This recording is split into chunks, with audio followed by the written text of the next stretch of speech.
Please rate the presidency of Bongbong Marcos from 0 to 100. How would you rate the administration now? And anong kailangan tutukan ng gobyerno dapat? It's difficult to rate the government in its entirety. Kanang hindi man natin, depende kung ano ang task ng i-rate natin. But when it comes to corruption, bagsak na bagsak ang rating. If I'm going to rate this administration, bagsak na bagsak pagdating sa corruption. Because again, the problem is not the Constitution. The problem is in the graft and corruption. That is not only persistent, but with impunity.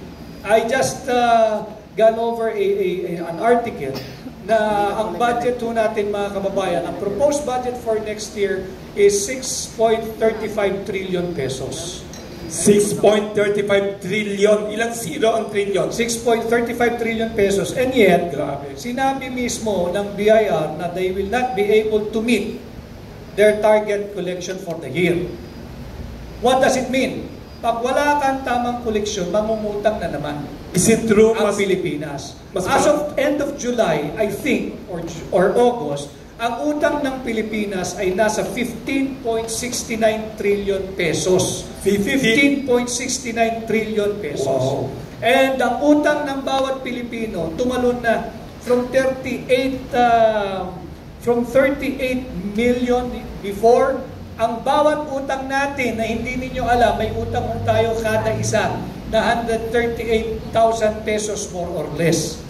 At pag walang tamang koleksyon and there is no or there's not much sound economic activity going on, mangungutang tayo ng mangungutang. Kanino na naman tayo tatakbo? Yung lagi nating binabanggit na mga bagong bayani, yung ating mga OFWs. Yes, bagong bayani sila because were it not for their 33-point-something billion remittance last year, bagsak na yung ating ekonomiya.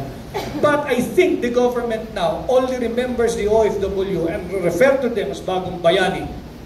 Pagdating ng kailangan, pag naaalala na may shortfall sa koleksyon, may shortfall sa revenue, kinakailangan natin ng remittance ng ating mga OFW. Yet, they do not consult them. Hindi kinokonsulta ang ating mga OFWs, lalo na diyan sa tangkang baguhin ang ating saligang batas. Ano ba tingin natin sa kanila?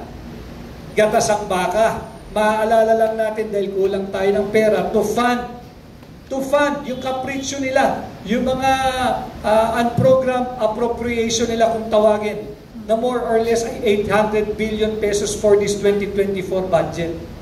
Lahat tayo dito nagbabudget. Simple home economics. Tinuro ng magulang natin na isinalin pa ng mga ninuno natin. Katangi ang Pilipino na nakikita ko rin naman sa ibang mga nationality. Very basic. Pag maiksi ang kumot, matuto mamalukto.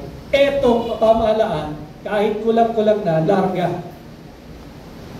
Imagine ninyo, dalawang baha ang malaking parte ng Metro Manila at ng Luzon. Hindi nila sinasabi na by 2028, the Philippines will be flood-free. Ang sinasabi nila by 2028, the Philippines will be Taylor Swift ready. Nasaan ang priority mo pagdating sa public investments?